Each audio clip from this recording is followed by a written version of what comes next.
Welcome. For those of you who aren't familiar with me, I sort of show the signs of the battle scars of being in software development for a long time, don't I? And I began writing code in 1973, professionally in 1978. But in the 1980s, I added a focus on UX design to the mix.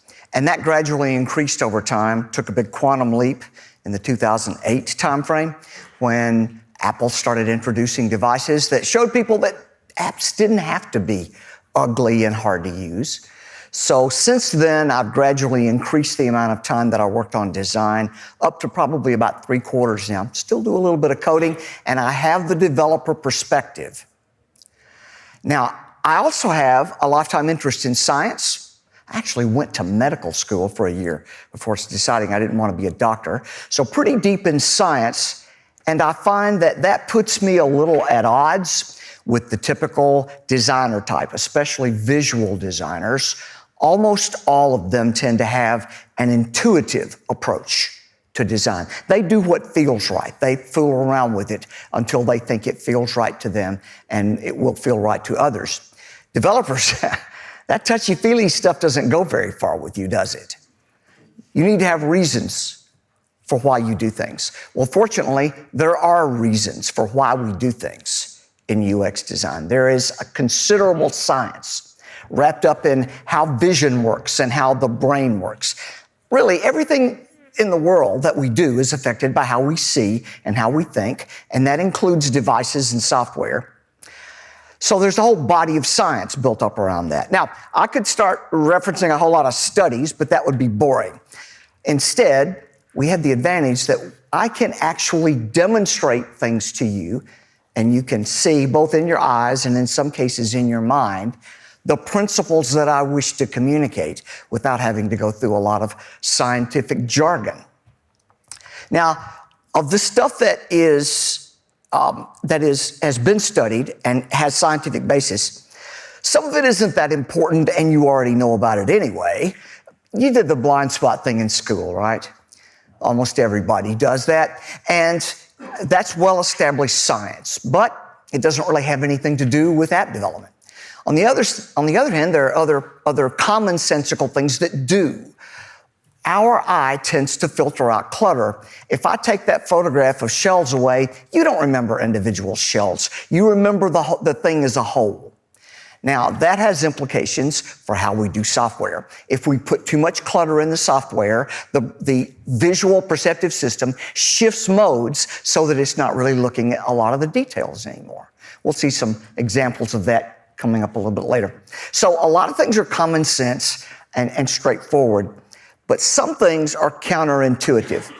Some things that science has established, and I can show to you, don't really work the way we think. For example, we don't really see color the way you probably think we do. You see that middle bar there? It looks like it's different colors getting darker going to this side. It's not really. Let me show you.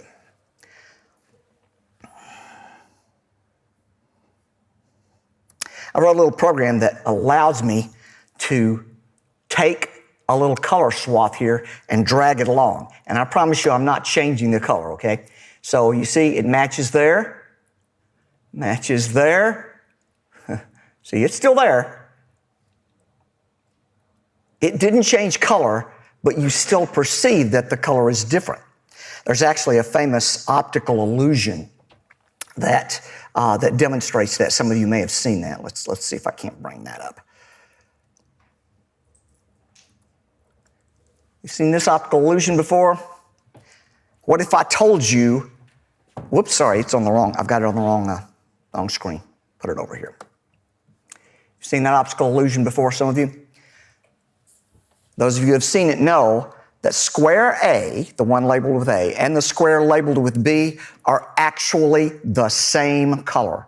And I mean they're precisely the same color. And it doesn't look like it, but I, again, have a little draggable thing to show you here. As we take this thing and start putting it in here, as we get into the shadow, it matches this. But as we get into the light, it matches that. Now, what does that mean from the perspective of somebody trying to do software? Well, if we keep that in mind, it tells us that color is relative, and that means that we can get by with pretty subtle colors in our themes and such, and it works out fine. We don't have to be very clear and high contrast to make things work. And the visual system works that way for good reasons. Our ancestors needed to recognize that something was a threat, like a leopard, whether it was in light, sunlight, or shadow. Therefore, we have automatic compensation going on in our visual system.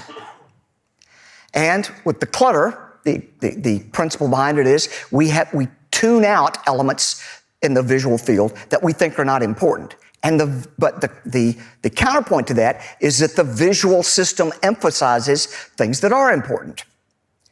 And it typically is signaled that by color, sometimes by motion, but more often by color. And that might be that something is a danger and we have to be concerned about it, or it might be something that we need to know that is available for us to eat. As mammals go, human beings have pretty good color vision because we do eat fruit and other biological things, and being able to tell when it's ripe, when it's ready to be consumed, is a positive advantage for survival. Whereas most predator species tend to be more sensitive to motion than to color. Their color vision is not typically as good as ours. So understanding those aspects of how users see and how they think, that is the foundation of giving them good interfaces. Because, look, if you don't know how users are seeing things, then your A/B testing will help you eventually refine and spin to get to something good. But it won't take nearly as long if you start out working in concert with the way people's eyes and their brain work. You'll get better designs faster if you do that. So from our color observations, we keep the overall theme neutral because because the mind, that visual system, will automatically adapt for that. And when using colors to signal, they don't need to be too bright. Why not? Well, the science tells us that if they're bright, they stand out in the visual system, meaning something that we need to pay attention to that's important. And so we need to minimize that, because if we make too many things important in the visual field, that overloads the cognitive system. We can't pay attention to too many things at once.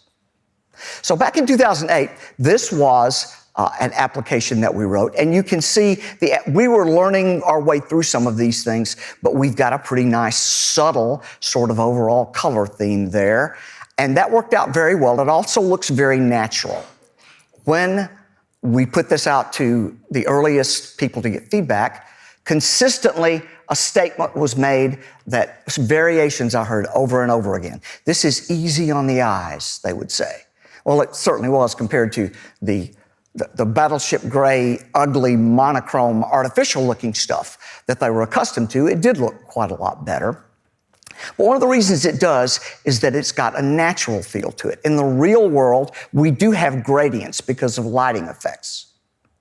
So, for example, if I look at this and say, well, okay, we've got the sticky notes and they stand out because they do have some color. There's something important that people need to pay attention to. But if I ask you what color are the sticky notes, what do you say? Yellow? They're not really yellow. They're a gradient with a lighter yellow on top and a darker yellow at the bottom. Why? Because in the real world, light comes from overhead.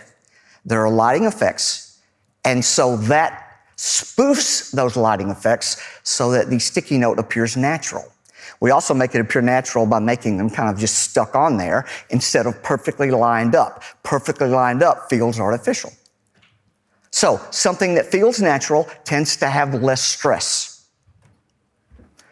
The color can also be used for signaling without being too bright. This was something I did as a proof of concept a long, long time ago. And one of the key pieces of information is, how long has it been since we have talked to this contact? We've got it in days, months, and years, and we've put color into the months and years so that kind of calls attention to the fact. Yellow, okay, well, it's been a while since we've talked to these folks. The more reddish color, it's been a long time since we've talked to these folks. But that's a gentle sort of yellow. It's not too bright. The color that's being used for the years is actually named salmon. It's kind of a light color, reddish, but we don't want the bright colors because that's fatiguing. It's indicating things that the user might consider, a problem or dangerous or something. So even when we're trying to help people see things by signaling to them, we don't want to make our colors too bright. That's one of the more consistent mistakes I see when developers first try to do some modern apps. When you violate those principles, you don't get optimal results. This is a screenshot from the iOS app, the iPhone app, for a drugstore chain in America called CVS. It's very cluttered, and it's very bright, and I don't like to use it. Now, I don't use it long, so I put up with it. I only go there to check a prescription or something like that and maybe do something ordering pretty quick. But suppose that you have a piece of software that people use for hours at a time. Most days in their life, they use this software. Would you want to make it bright? Because if you did, that would increase their stress levels and their discomfort. Sounds like a pretty silly idea, doesn't it? Well, I don't know why these people did it then. Windows 10 is a great example of poor use of color and making it too bright. And in addition to that, the colors are pretty much random. They don't mean anything. The colors for the different tiles seem to have been assigned at random. Now, Windows 10 is in general a train wreck of bad design. And we will see another thing later. And the thing about it is, those of us who had been in the design world for a while realized the problems the day it was rolled out on stage. If you were here in the last session, Richard Campbell talked about when they introduced Windows 8 at Build 2011. I was there, and I saw it, and I was, oh, God, this is not good. But the people in Microsoft at the time were very immature about design things, and they thought that the right idea was to make their software stand out. Wave a flag, look how cool we are. No, you don't want to do that. How cool software has, in the business world anyway, has very little to do with whether users are going to like it. In general, you don't want to strive for cool. You want to strive for easy. In addition to colors and using them to help signal information, the visual system also processes shapes very nicely. We know how to interpret shapes almost automatically without thinking about it. That means that we can ascribe meaning to some data with techniques like this. I was at a company that did cattle management software, and we needed to indicate that a cow had changed from alive to dead or something like that. And one of the developers actually suggested, well, we'd already decided to use the cow as our shape to make it easy to recognize cattle records versus food records or other things, trucks. But then how would we work with the cow to show that it was dead? Well, we'll just turn it upside down. And they actually put a little X over the eye of the dead cow in their final version. So shapes are good. If you see the example we had before, it had some shapes in it. It's got the universal shape, the symbol there for a physician. You see that in the upper right corner of that area on the left. We call that area where we're layering things in there a badge in the design community. And we see shapes in the form of, are these happy contacts, customers, or are they not? We've got variations on frowns and such to sort of not just say whether they're happy or not, but maybe give a little idea of how happy they are. The visual system has specialized circuitry to interpret faces, which isn't too surprising, is it? Because we're social animals, and being able to sense faces and sense the emotion on faces quickly is very, very important to us. So there's science behind that. You can see the studies if you like. But from a software perspective, the idea of using a face to communicate whether or not someone's happy is a perfectly natural one. Some people think it's a little cheesy, but we've used it in several places. Now, I think as we get into modern apps and people get used to the idea of using graphics, it's considered less unusual or less immature. Shapes can be pretty simple, though. It turns out that the visual system fills in gaps very nicely. It has to, and from a survival perspective, that makes perfect sense. The visual system needs to recognize something absolutely as quickly as possible. Therefore, it doesn't need to encompass all of the detail before figuring out what something is. We don't need to see every bit of the leopard before we figure out that it is a leopard. So that means that we are able to go with icons and shapes that are rather minimalist. They can be pretty simple, but usually you want them to be pretty evocative. What little detail they do have should lead you to the understanding of what they are. I was struck with this one the first time I saw that. The idea that we do other income there. Is there anyone who that doesn't evoke anything and you don't recognize that shape? Anyone, one person in the room. That's pretty good. It's from a show called Breaking Bad, and that's the silhouette of the main character who has a lot of other income.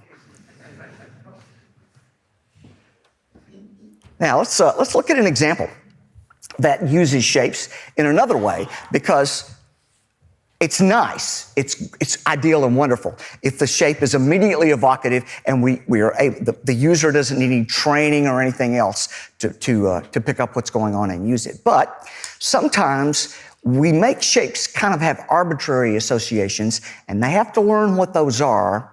But once they learn, we're still leveraging the ability of the visual system to recognize shapes very quickly. So let me show you the example for that. That's the slide, but I'm actually going to show you the program involved.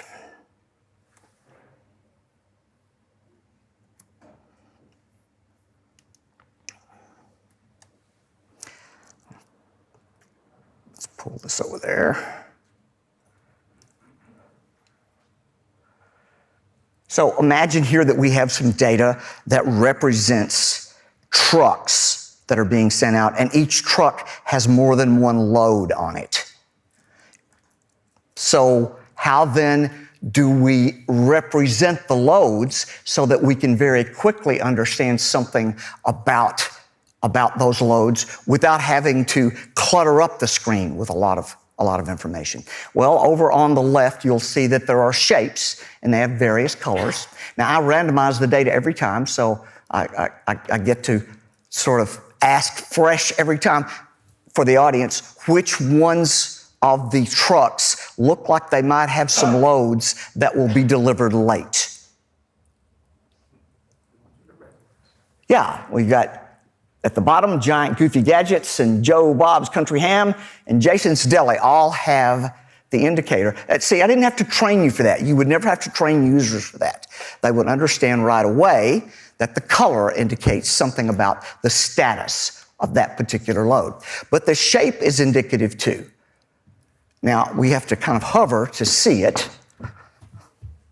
So you have to kind of learn this. So if I hover over that shape right there, we see at the end there, it says, which one is that? That's dock. That is being delivered to a dock. You can imagine that the different shapes mean a warehouse, dock, whatever, office building.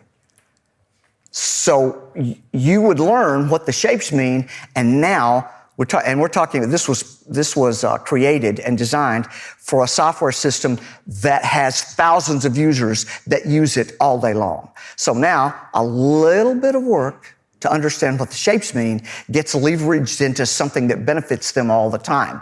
They can look at a list of these trucks, instantly see how many loads are on this truck and what the status is in terms of how likely they are to be delivered on time without parsing out a lot of text and numbers. That's the kind of thing that we're leveraging our visual system in order to speed people up and to help them be less likely to make errors, less likely to overlook that there is something that's late. And we can expand to get more information, and I'm going to talk about that a little bit more later.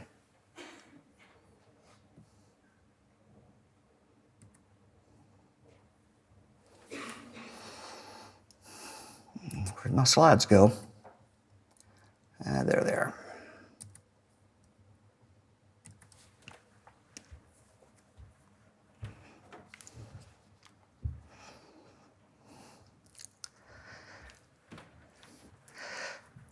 So we use text, we use shapes because the visual system processes that much faster than text. Plenty of scientific studies to back that up. Sometimes we have to use text, but the problem with text over shapes is worse when the text is unstructured, just a mass of text to read, and it's made much worse if you've got jargon-filled text. So, for example, if we've got this, just a string of numbers, that takes more cognitive effort and more time to interpret than this. If you're in America, everybody recognizes that instantly as a phone number. If we have this string of digits, you might figure out that it's a credit card number, but it would be a lot easier to figure out that it's a credit card number if it were structured like that. And as I said, if you put the jargon in there, you really are imposing a very high cognitive load on the user. They'll struggle to understand what you're doing, especially if they're not an expert there. The average user in an average business system, this doesn't mean anything to them. I have translated what I think it kind of means to them into something like this.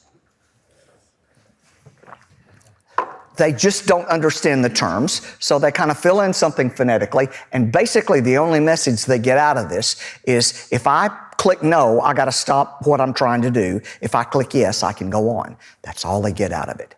So understand that text does not really communicate all this very well. We ought to have some symbols in there about what the relative danger is. Some symbols and colors, some shapes and colors would do a much better job of communicating the problem to the user than streaming a lot of text at them. So the idea is, and we've talked about it in terms of colors and shapes, but we're going to get into some other areas now. Out of this science, these factors that we've researched and understood the way people see and think, out of that come guidelines and principles for how we do design. Not absolute rules, because things trade off against one another.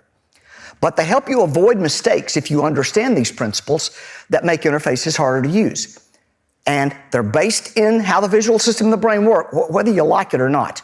There's a famous video. Some of you have probably seen it. If you've seen this video, then you need to sort of let the people who haven't seen it, in a group of size, typically 3/4 plus, have not seen it. And it's a great illustration of the concept of a design principle. So what I'm going to do is show you a short 30-second video. In this video, you will see two teams that are passing basketballs between each other. And what I want you to do as you watch this video is to see how many times the team dressed in white passes to another member of that team. So watch carefully and count carefully to see how many passes are made. You ready? This is an awareness test. How many passes does the team in white make? Go!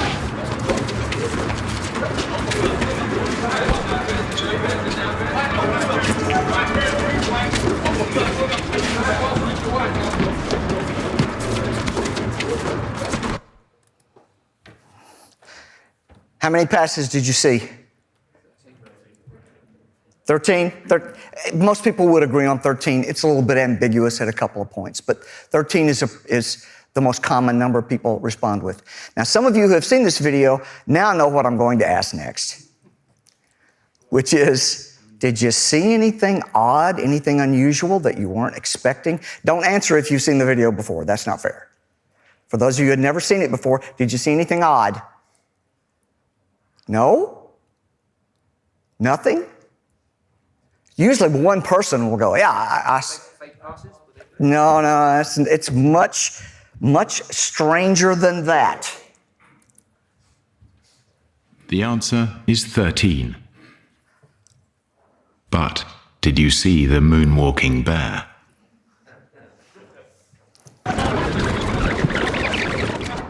Go!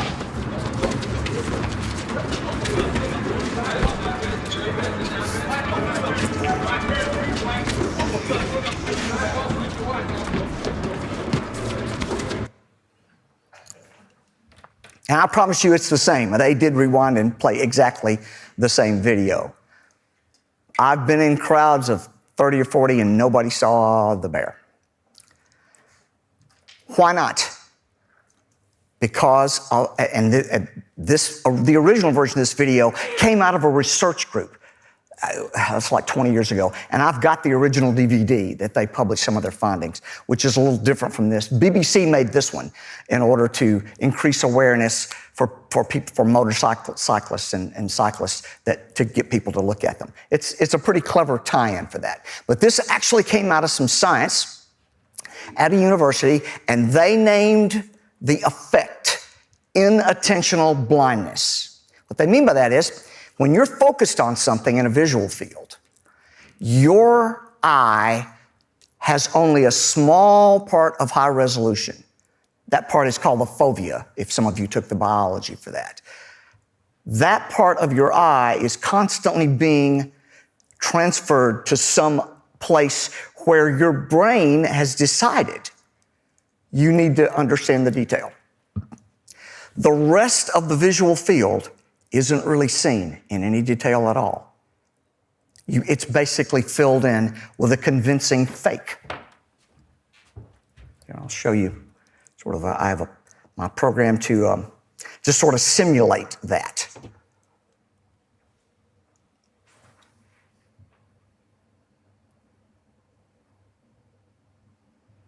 Oh, we got that. Is that it? Yeah, there we are. Well, I think I have that running already. Let me see. Yeah, I do. Okay. Okay, so this represents a typical crowded screen that you might see in some kind of business application, except that I've made it so that only a small portion of it can be seen in high resolution. Well, so that part, and that's probably about where you would start, we can move that around so that, for example, where's my cursor? There it is. So we can move that, and if our eye decides it wants to know who the person is, well, then the fovea flicks over there, and now we have high resolution to see that that's Sherlock Holmes. But I've put this up in front of people for a long time, and they never figure out that actually the rest of the screen is absolute gibberish. What is a dingleplop or raster possum? That's the effect that you get when you have a very complex screen. The user only sees the things that are relevant to what they're doing right now, and the rest of it might as well be garbage because they don't really see it. And you can't do anything about that. That's just in the nature of how the visual system works. As I said, the principle is called inattentional blindness.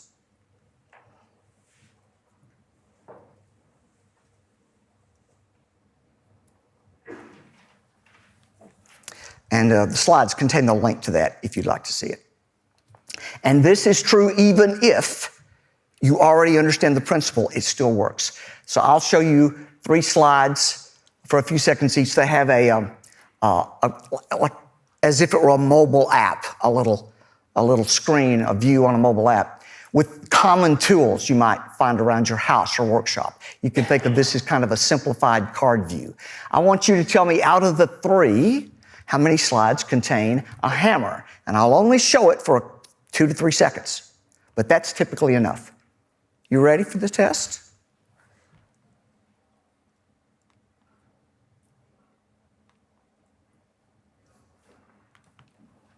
How many hammers? Two. Pretty much everybody sees two. Okay, yep, good enough. But if I ask you how many pliers, you don't know. You don't have a clue. Scissors? Wrenches? You don't know. If we go back and look, we see that there are, in fact, all of those tools on the various screens. It's just that the task you were set before you caused your visual system to focus on hammers. And the rest was considered irrelevant by your visual cognitive system, so it was ignored. And that effect very much applies when we're doing software.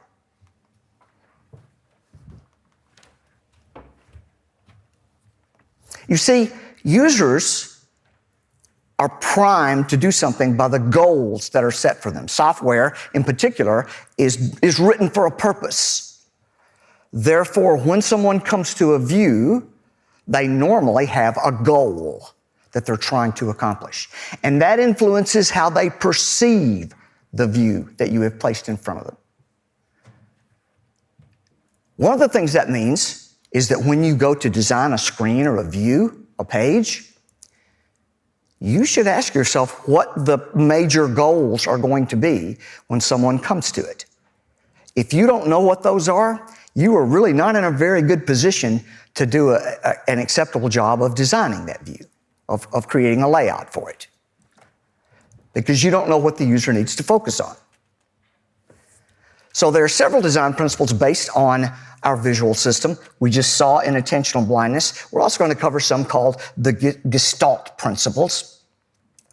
They have names like proximity and similarity and figure ground. And then we'll also talk about something called archetypes. Inattentional blindness, as I said, is a principle. I like to use it as an example of a principle because it comes out of some wiring. It's just the way our visual system works. And it's not something that we can train people out of. If we had a brain, a visual system in our brain, that could have total high resolution of the entire visual field, we would have to have like a head the size of a watermelon to hold all the neurons to process that. And from an evolutionary perspective, that doesn't make sense. So we repurpose that small high resolution area by moving it around. There's that screen, by the way, fully shown. But I ask, we're actually getting better about this, because when I first did this screen 10 years or so ago, I would ask an audience, do you have screens that look like this? And oh yeah. How many of you have screens like this? This sort of reminds you, more or less. See, we're down now to maybe a quarter of the audience or a third of the audience. It used to be 3/4 at least. Although I never know with audiences in places that are not in America. I kind of grew up there, so I understand the body language, et cetera, but I have to check and see, can you folks raise your hands over your heads? Are you able to do that? Let's do a diagnostic. How many of you can raise a hand over your head? Oh, that's good. So let's ask the question again then. How many of you have a screen in your app that is reminiscent of this? See, I got twice as much that time. So my diagnostic helped heal some of you, I guess.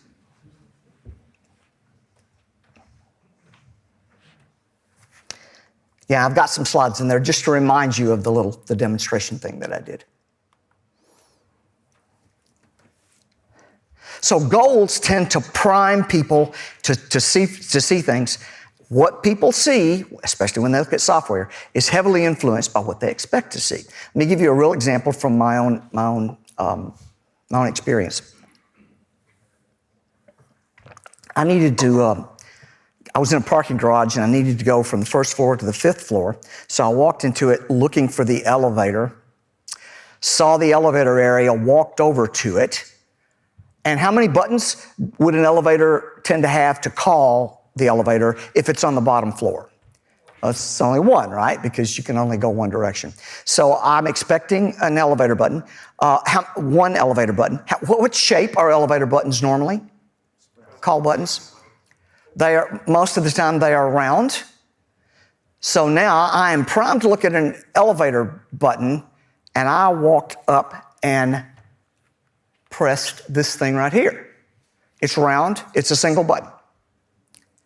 Has anybody spotted the problem? Well, if you look very carefully right here, let's see if I can read that off there, because it's about that it's the emergency call box. I just called a security guard. And he comes on sounding pretty bored because he gets this call, obviously, several times a day. People are making this mistake a lot, that they just press that because you're thinking about something else. I don't know about you guys. I'm easily distractible because I'm thinking about something else all the time. So, round button, one of them, press it. No, it's the emergency. And I have to then step back and go, all right, what's going on here? I then see the text down there at the bottom, which is smaller than it should be, and then back up some more and realize, okay, there's the elevator call button right over there. Now, see, we could do all kinds of things to fix that emergency call box. We could paint the button red. We could put a little thing over it that had to be lifted. Any of those things would signal to our brains that this was not an elevator call button. We could make it square or in some other shape or with a symbol on it that indicated danger. But instead, the lazy design person who did this ignored those design principles and created something that it was very easy for somebody to misunderstand and misuse. That's what I'm trying to get you not to do in the software that you create. Users also have a tendency to do things. They get in ruts. The first big project I worked on for this was a project where we were helping pharmacists approve prescriptions, but we were doing it in bulk. So a pharmacist would sit down and he might have 300 prescriptions to approve, one after the other. So you get into a groove with work like that. And then what are the chances that you just kind of automatically do it without thinking very much about it? Well, those odds are unfortunately quite high. So you see things like this. Do I have that up?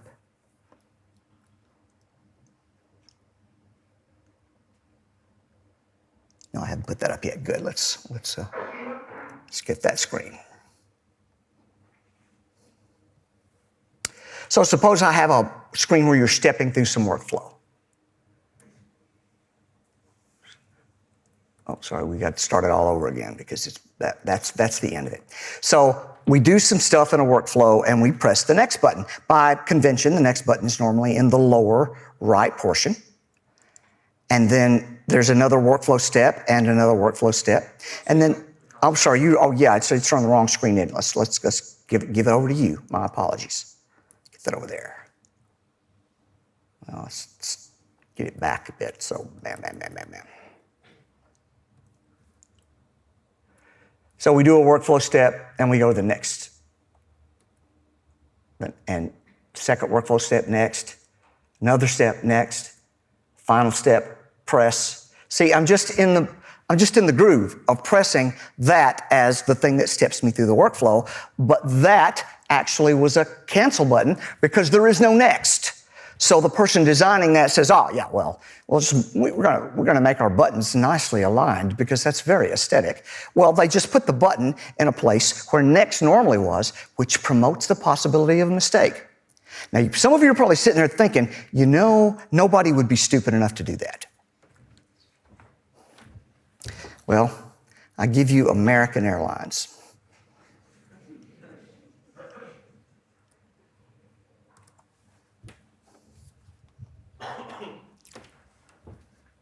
This is a screen that I experienced trying to book a ticket on American Airlines. This is screen 4 of 5 screens to make things happen.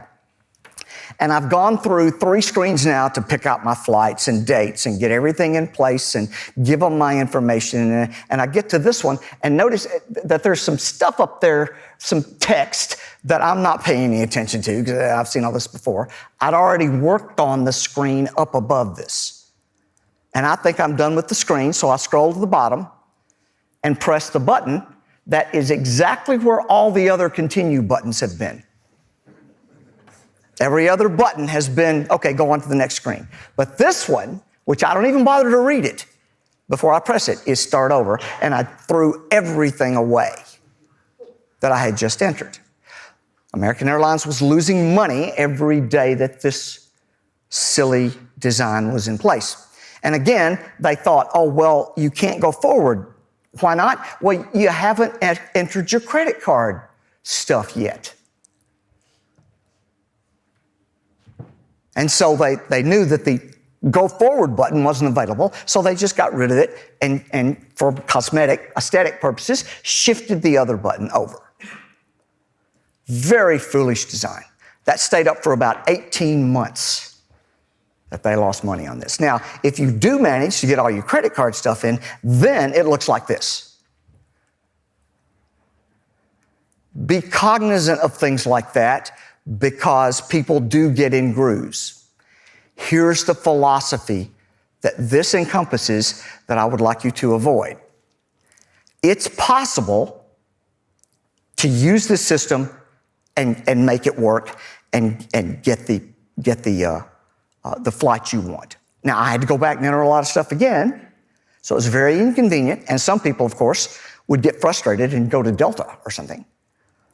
So it's possible to make it work here, but in the modern app world, and especially for the purposes of making your customers happy and getting their money, in that world, making it possible is not enough. You need to also consider the mistakes they might make. And the mistakes in general tie into the science, how their visual system and brain work.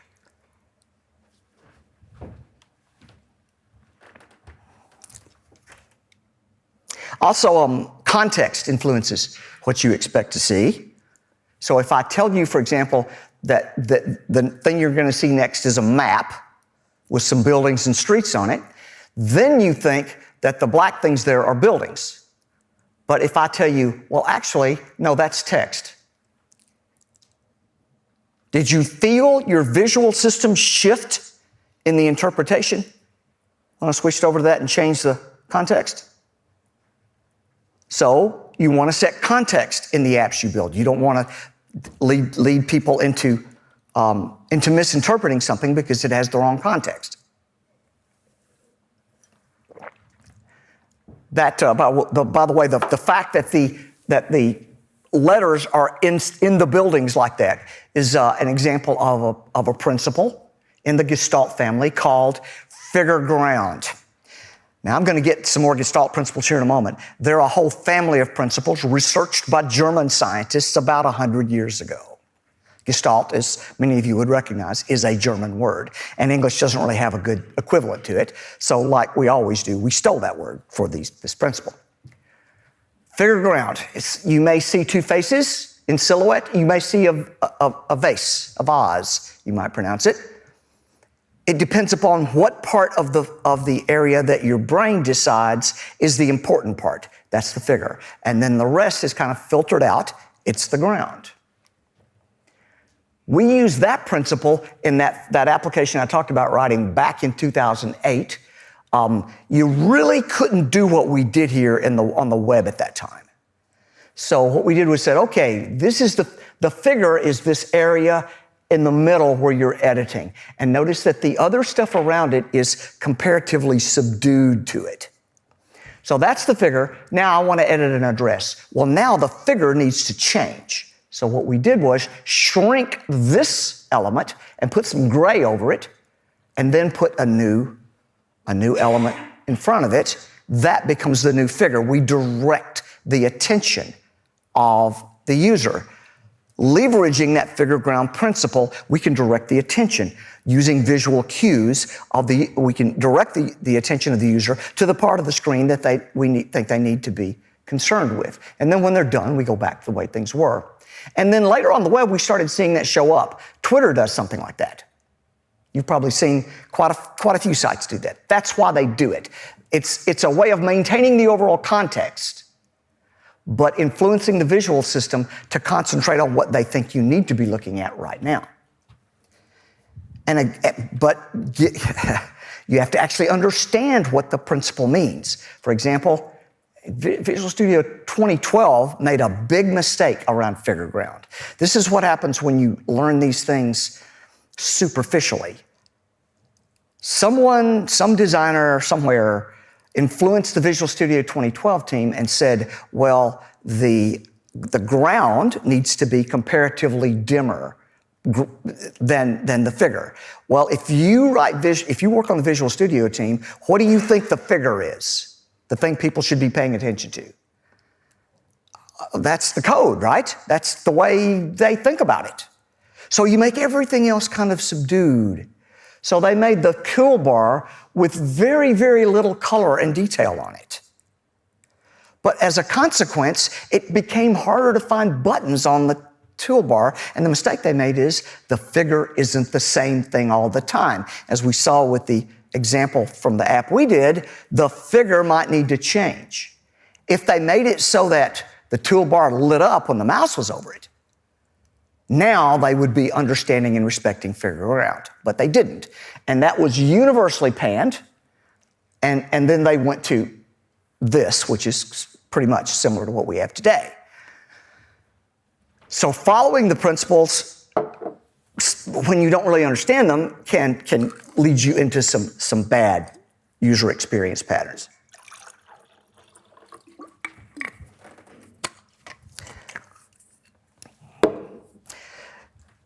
The goals and the expectations that you have can also be primed by past experience. What you see in the past, you tend to see over and over again. There is actually a principle called archetypes, expected forms, things that have become so common that that's just the way we expect them to work. And that experience, the mind is pretty adaptable. So something might be badly designed and very crowded, but eventually your past experience learns to zip your eyes around based on whatever task you're trying to do right now. You learn the patterns of moving around in the crowded screen. That's why the crowded screens do eventually get accepted and used by the users you have today. The problem is that the new users have to go through that adaptation process, and that's what you're trying to avoid. Plus, you could still speed up your existing users, and I'll show you some of the details of that here in a moment. So, what you've seen in the past, this is a famous example that I did a long time ago. If you get on an elevator, we talked about this, you expect the buttons to be round. Well, so if the inverse of that is that if you get on an elevator and you see something round, you're very likely to slip into the automatic presumption that it's a button. And we see that's exactly what happened here, because look at that thing right there where the paint's worn off. That's not a button. That's a metal placard indicating the floor. And people have been led to do that because of the expectations that they have when they came in. By the way, if you want to see there's a 3-4 minute video on YouTube where I dissect that in some detail, and you're welcome to go take a look at that if you want more about the elevator panel. And that, by the way, is not an uncommon problem. I've got other elevators that show the exact same problem, and they've got the exact same issues. One of the big issues is what we're going to cover in just a moment, the fact that, let's say, if we look at the button right here, it's just as close to 25 as it is to 26. Well, now which one does it go with? We have to look at the entire row to figure that out, thereby imposing additional cognitive load. And we're going to see the principle that fixes that shortly. Expectation also can help you figure out the shapes and colors. People's experience can guide you in the right direction. If someone works in the propane industry, the fuel or the fuel industry in general, they know what a propane tank looks like and they know what the color of propane is. So if I'm going to indicate fuel levels for propane, then that's the way to do it. And if I'm going to indicate the levels for fuel oil, to the right of that you see a tank that has the shape of a fuel oil tank, and what fills it up is the color of fuel oil.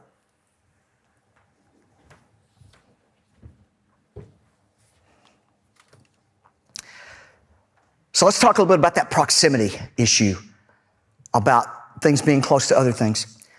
This is a sign in a Holiday Inn Express in Amarillo, Texas, but it was in Holiday Inn Express locations around the country because I saw it several times.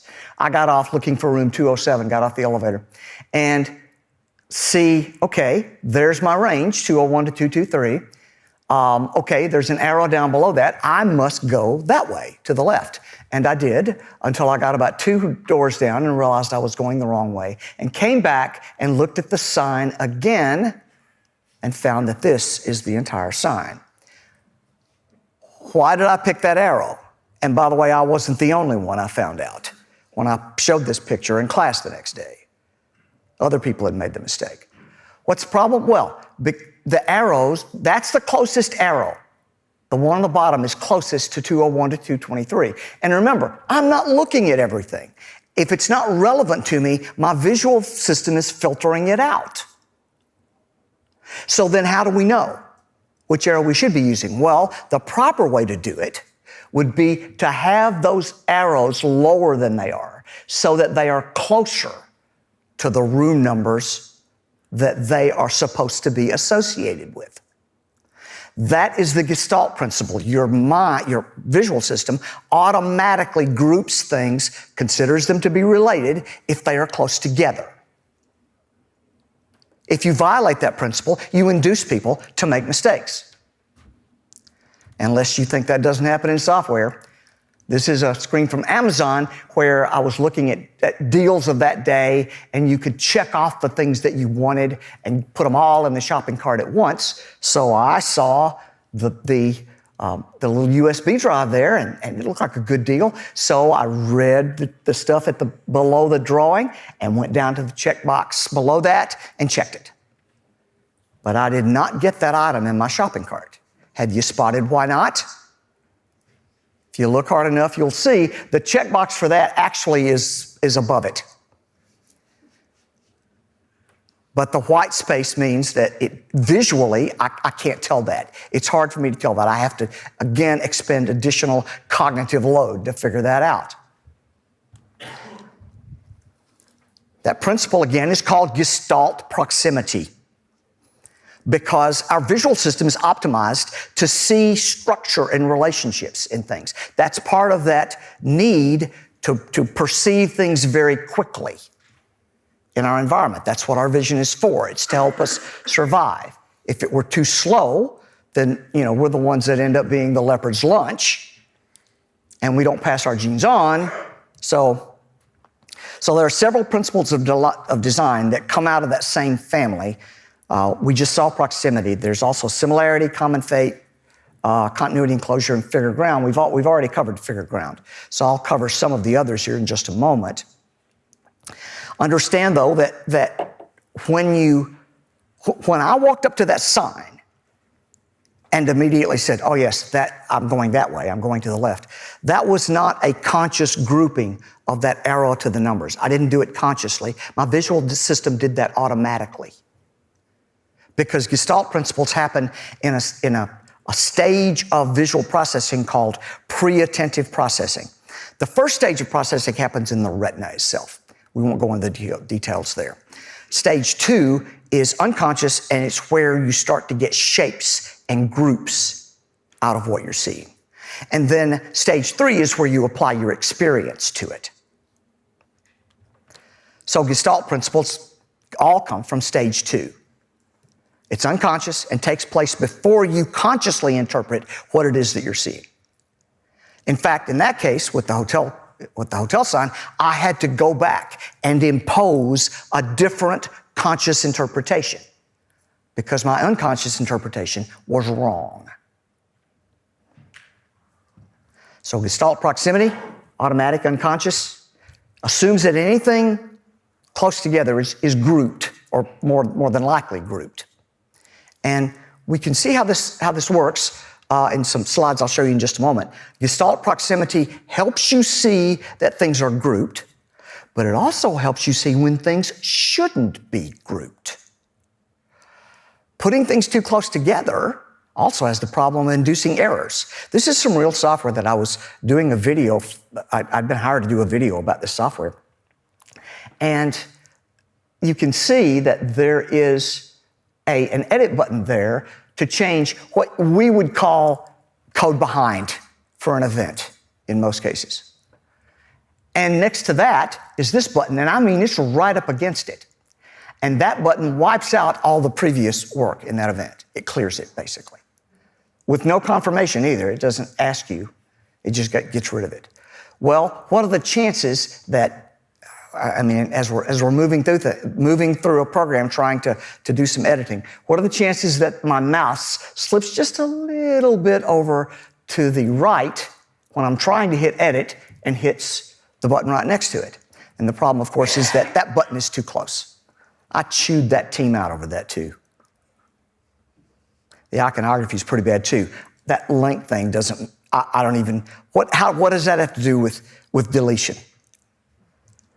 So lots of ways that you can make mistakes by violating things. So Gestalt proximity, I talked about the fact that these elevator panels have that problem. We can see it best if we reduce it down to this. Which button is button 4? You have to go back and look at the entire panel to find out. And that's fine for you, but that placard has Braille on it. Suppose somebody finds the placard for 4. Now, which button do they press? I'm guessing they press both of them and hope for the best. I don't know what they do. To see this in a little bit more detail in your mind, I'm going to show you some slides with 4 pointed stars. You decide if you see rows of stars or columns. Rows or columns? Probably rows, almost everybody does. Rows or columns? Columns now, but that is the same size array of stars, same number of stars. The only thing that changes is the spacing. Rows or columns? Most of the people see rows here, even though that's the same as the columns that you just saw. Well, that indicates another related principle called similarity.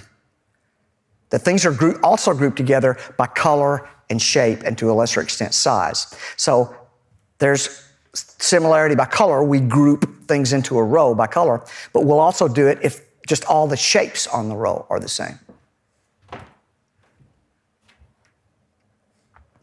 So as we move into modern apps, I mean, we can certainly imagine, 25 years ago, we would have done it on the top left. Today, we might do something like on the right there, which would certainly be better, different sizes and iconography. But wouldn't it, we've got other alternatives too. That's not the only one.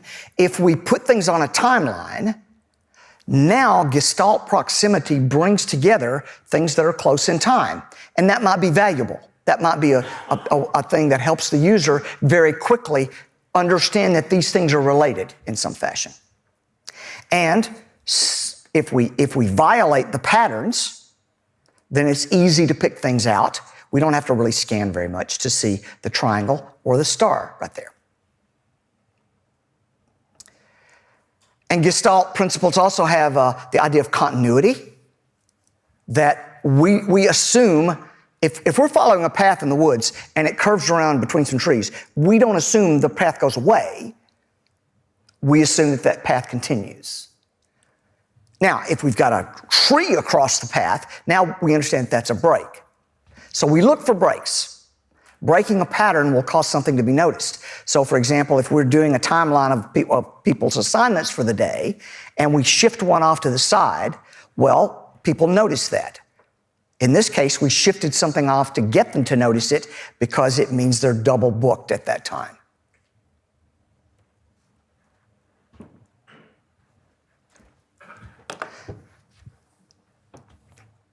We've also got, come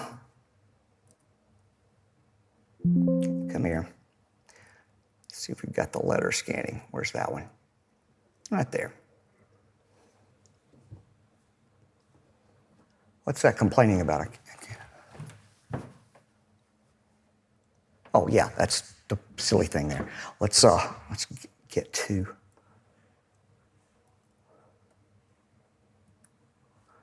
Okay, so now we see, as we demonstrated earlier, sort of clutter gets just all put together in a mass. So that if I tell you to look for the Z, well, that's kind of hard. You have to do some pretty detailed scanning. But if I bold the Z, now it's much, much easier to find it. But it's even easier to find the B if I shift it. And easier yet again if I highlight something that I want you to see, like the A.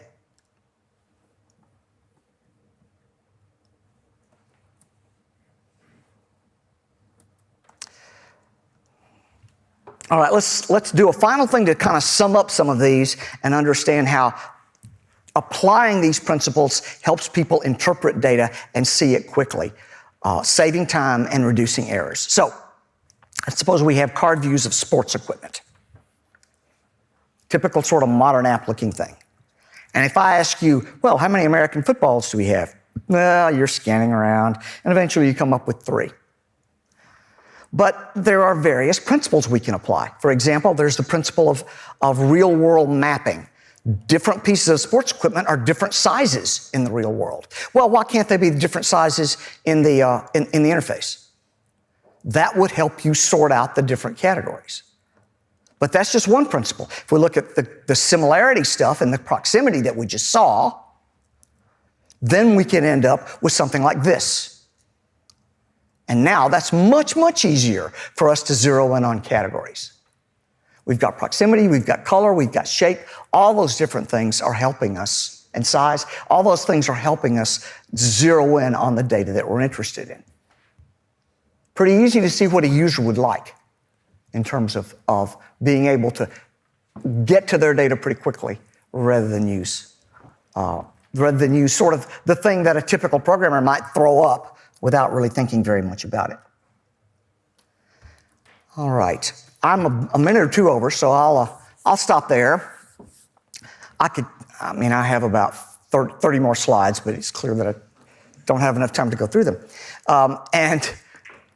You're welcome to ask a question or two, and then we'll let you out. Questions?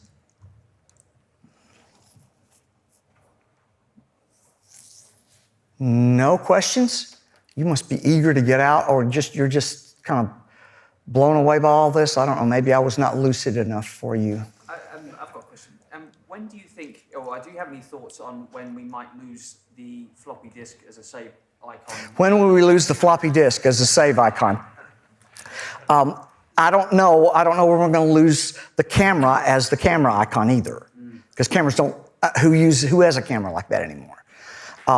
That becomes kind of that territory of archetype and expected form. So I don't know. We may be on another planet someday in a piece of software with a floppy disk for save. I don't know. Once something gains a certain critical mass of acceptance, the price to change it is high. And the question is, what would you change it to? There's a clear understanding there. I think if it ever gets changed to something, it will again be something that indicates storage, a picture of a cloud or something. I don't know. Really lose the functionality to save. Well, but maybe as we end up with essentially infinite amounts of storage, it may just be that we save everything and it's just different versions.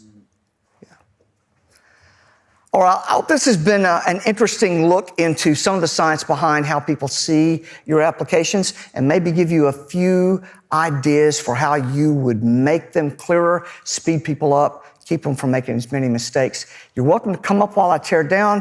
Is the next presenter here yet? No? Did you have a question? I just have a question, yeah. I'm a little bit older school here, and I saw in UI, in older ages, we have this paradigm that every time you're building an UI and you have functionality on this, you should always show all functionality on the UI, and if something is not enabled at that moment, you just gray it out, you just disabled it.